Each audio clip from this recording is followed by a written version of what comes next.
Watsy. Show me some awesome.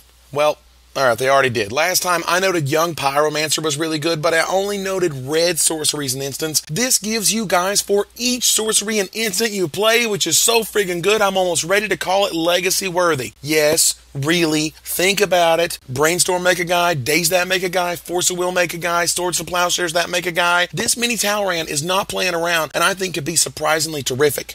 Fingers crossed. Next up is Ajani's Chosen. Now this card by itself isn't all that impressive, but man, that ability is really sweet and it stacks up really fast. I get free tutus just for playing enchantments. Now where is my Spreading Seas when I need it? Getting to put any aura you play on the token instead of the Chosen means you're not setting yourself up for a 2-for-1 like most aura plays, giving this a pretty sweet leg up.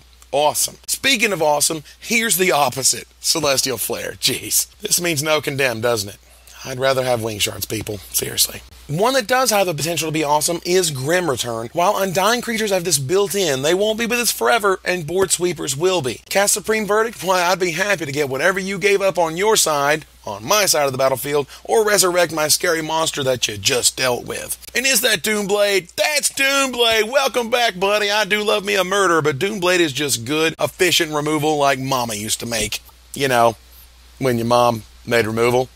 I got nothing here. Speaking of weird things, you seen Enlarge? I can't house pump spell. Yes, Mr. Giant Kitty, you get whatever you like. But lastly, it is awesome that Mutavault is coming back. That card was unreal in Lorwyn Standard, and it will be awesome in the Sliver decks.